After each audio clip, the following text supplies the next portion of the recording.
Assalamualaikum warahmatullahi wabarakatuh. Silakan tekan tombol subscribe dan tekan tombol lonceng untuk mendapatkan notifikasi video terbaru dari kami. Selamat mengikuti. Karena output penilaiannya kan nggak ada. Inna akramakum indallahi atqakum. Yang paling mulia adalah orang yang takwa. Nggak ada. Orang yang paling mulia adalah orang yang rajin sholat. Nggak ada, Mas. Tetapi sholatnya yang menjadikan ketakwaan. Outputnya. Dan kita jangan ngerasa udah sholat karena gini. Bukan. Ini baru mengingatnya. Dalam bentuk latihan. Tetapi sholat sejati. Setelah assalamualaikum dan assalamualaikum. Assalamualaikumnya jadi perilaku bahwa saya datang membawa salam kedamaian. Gitu loh. Makanya kalau habis sholat selesai gitu, habis beres assalamualaikum kanan kiri marah-marah, nggak nyambung sebenarnya. Karena selesai sholat, outputnya apa? Salam kanan, salam kiri. Saya damai ke kanan, saya damai ke kiri gitu. Mantap. Poinnya ada di situ gitu, Mas. Nah, cuman yang saya cerita 95% ke atas kan nggak ngerti juga isinya apa gitu. Hanya ikut-ikutan tadi.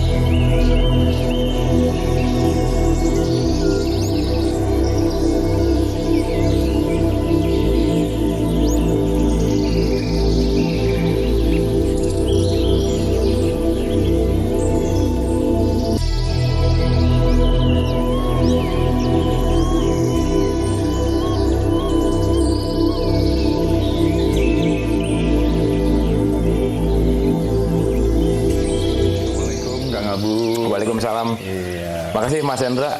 Terima kasih banyak. Oke, jadi gini Kang Abu, saya itu semenjak kenal Kang Abu baru sadar bahwa ternyata orang Islam juga bisa disebut kafir gitu. Tak pikir dulu itu yang disebut kafir itu yang non Muslim aja gitu. Ya. Saya ingin ini menjadi sesuatu yang terus saya kampanyekan supaya kemudian kita tidak merasa paling benar sendiri gitu. Ya. Itu dasarnya apa sih Kang Abu terkait dengan kafir tadi? Oke, jadi assalamualaikum warahmatullahi wabarakatuh. Salam Waalaikumsalam. sejahtera untuk kita semua. Rahayu, namaste, om swastiastu, namo buddhaya dan sehat untuk kita semua. Terima kasih Mas Hendra dan pemirsa Ngaji Roso. Semoga tetap semangat untuk belajar. Selalu saya disclaimer dulu biasa ya Mas Hendra, bahwa saya bicara di sini pertama bukan mau menceramahi, bukan mau mentausiahi, bukan untuk meyakinkan sesuatu gitu. Dan yang paling penting jangan percaya omongan saya gitu. Karena yang terpenting apa yang dialirkan, direnungkan, dikunyah dan dijadikan sebagai sebuah pengalaman gitu. Dan ini hanya menambah puzzle-puzzle pengetahuan. Karena satu poin yang selalu jadi spirit saya itu adalah semua guru dan semua murid kita semua adalah belajar gitu ya. Oke.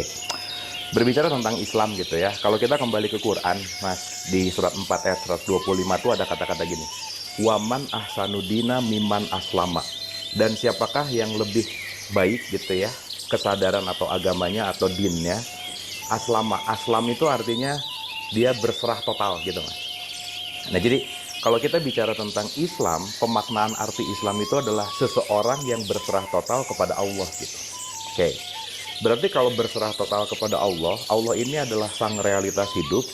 Orang yang bisa menerima hidupnya, itulah yang disebut Islam sebenarnya. Itu satu.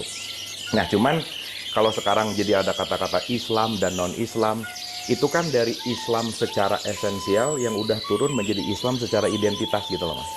Gitu. Nah, jadi kita harus ngerti dulu tentang apa itu Islam. Islam itu adalah siapapun yang berserah total kepada realitas yang menerima hidup gitu. Nah, berarti ketika saya menolak kehidupan, berarti saya tertutup dari realitas gitu Mas Hendra.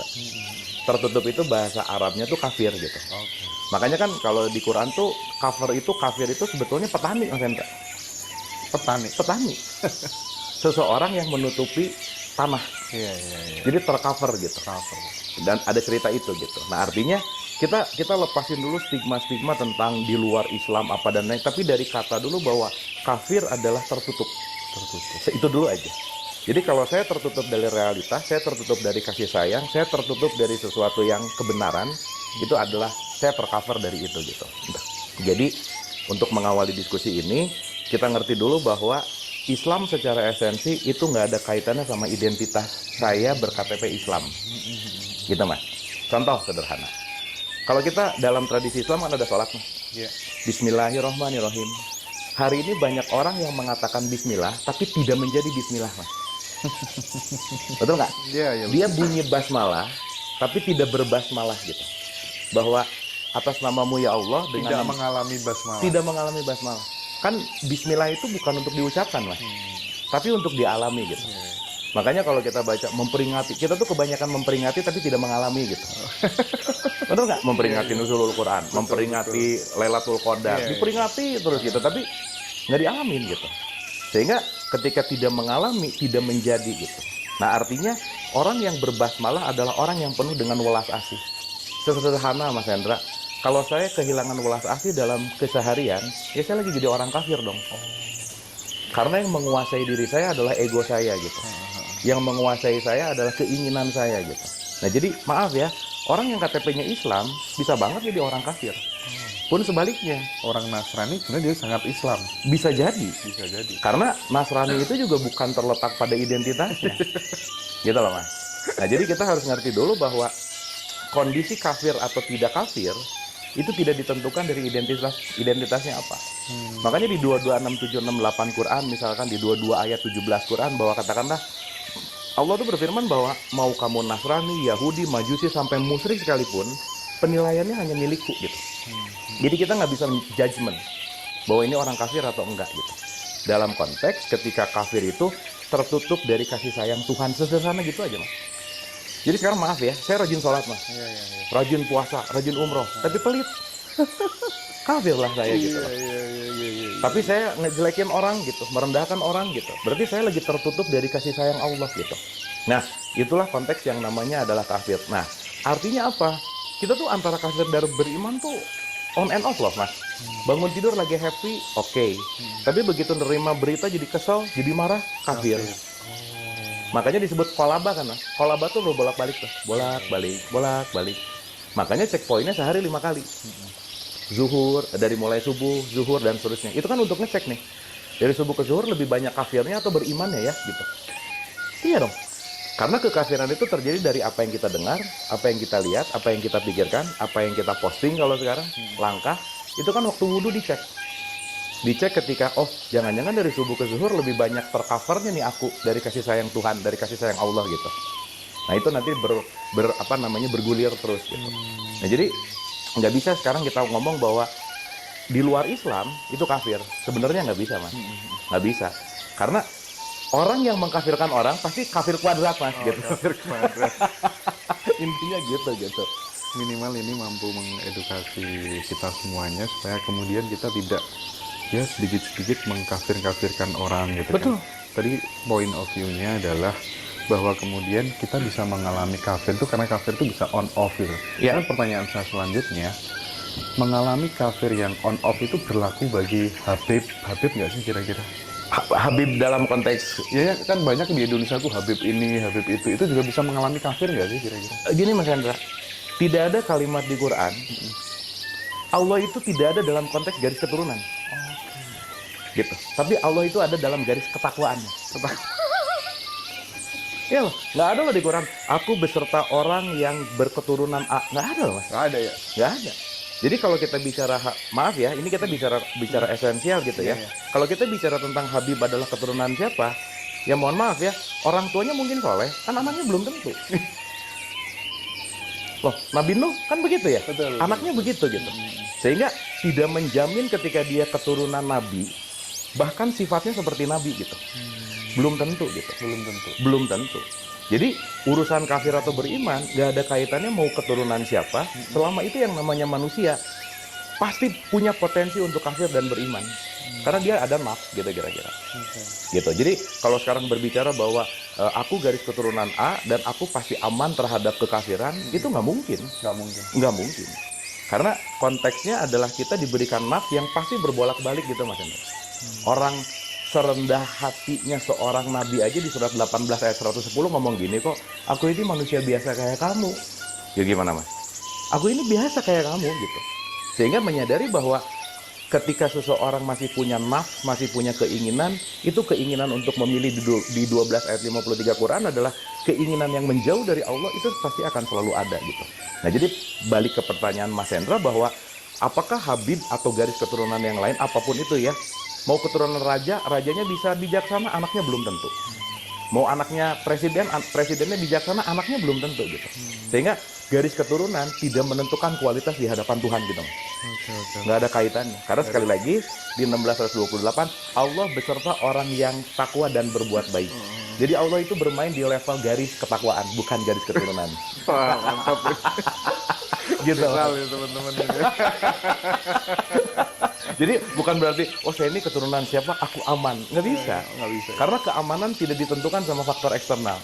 Itulah kenapa keadilan hidup bahwa jalan kembali ke Tuhan, itu nggak bisa diwakilkan. Nggak bisa begitu ditanya, aku tuh anaknya siapa, nggak bisa. Orang matinya beda gitu. Karena semua akan mempertanggungjawabkan perilakunya masing-masing. Semua akan mempertanggungjawabkan semua apa yang dilakukannya sendiri-sendiri gitu Mas. Gitu sih.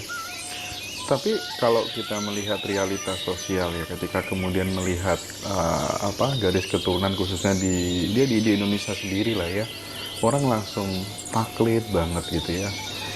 Setiap apapun yang diminta selalu dikerjakan gitu. Sumber dari taklid itu kira-kira apa sih? Ya, Abu gitu. gini.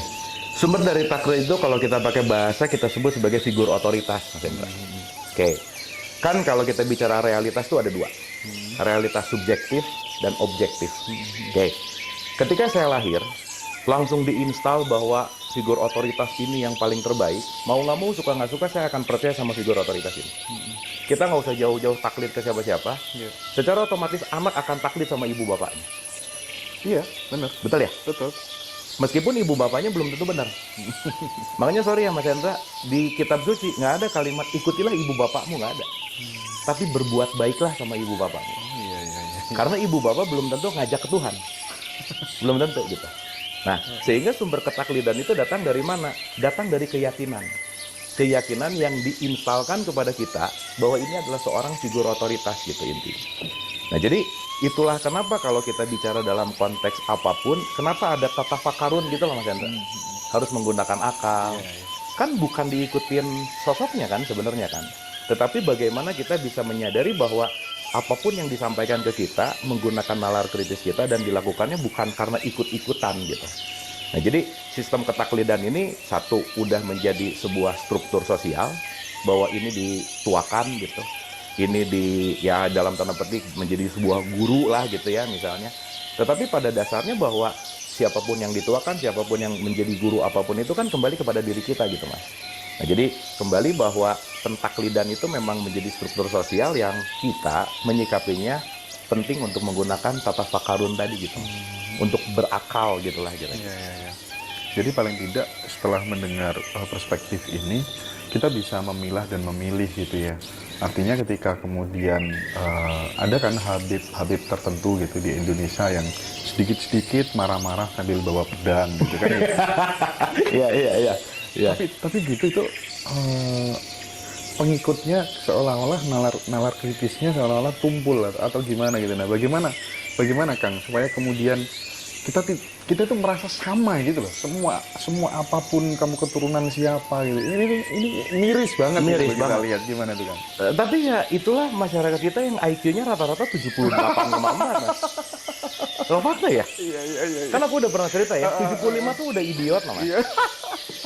Ini kita cuma 78 gitu. Dan ini menjadi rata-rata gitu. Sehingga mudah sekali sekarang dalam tanda petik menggaungkan sesuatu dengan sebuah persona figur otoritas yang tidak menggunakan nalar kritis gitu.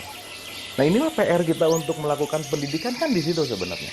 Gitu kira-kira. Sehingga ketika sekarang mentang-mentang udah bawa nama-nama keturunan gitu, pakaiannya udah oke, itu udah langsung gini gitu orang. Kita nggak tahu dan nggak ngecek ini arahnya mau kemana gitu. Kan itu udah nggak menggunakan critical thinking gitu.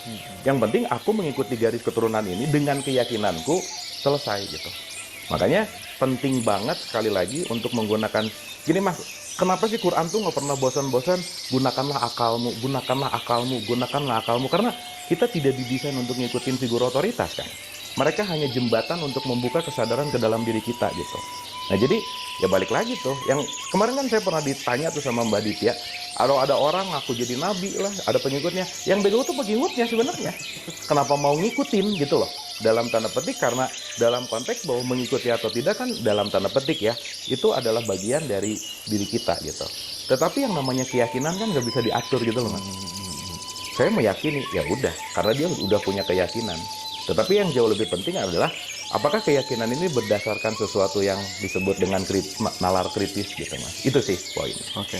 Nah, IQ yang rendah tadi kan itu salah satu akar ya kenapa kemudian bertaklid terhadap hal seperti itu. Itu kan akarnya kalau saya lihat tetap pendidikan berkontribusi sangat besar terhadap output kualitas masyarakat kita gitu. Ya. Saya pengen dengar langsung kegelisahan Kang Abu terhadap potret pendidikan di Indonesia dan gagasan-gagasan besarnya masuk ke dalam planningnya ke depan akan seperti apa, Kang? Gini Mas Hendra menyadari nggak bahwa kita itu diseragamkan? Oh pastilah. Iya kan? Maaf ya, tidak adil kalau antara monyet sama ikan ujiannya naik pohon. Iyalah. Kan itu selalu diulang-ulang gitu ya. Itu yang bodoh yang uji itu. Gitu. Tapi ya karena udah jadi sistem ya udah aja sih gitu kira-kira. Nah, sehingga pendidikan kita itu tidak berdasarkan passion Mas. Aduh Mas Hendra, kalau kita ngelihat ya orang anak-anak Indonesia tuh yang brilian tuh banyak banget gitu. Tapi nggak punya wadah masalahnya. Karena diseragamkan tadi gitu. Jadi kita ini akan menyangka bahwa orang yang hebat itu yang matematikanya 9. Orang tua tuh sekarang kalau anaknya matematikanya 6, 5 tuh stres. Yes, betul. Meskipun nilai olahraganya 9 dan lupa bahwa jangan-jangan si anaknya ini emang passionnya di olahraga gitu. Nah, jadi singkat cerita ngomongin pendidikan tuh panjang banget Mas gitu ya. Dan saya memang bergelut di situ gitu.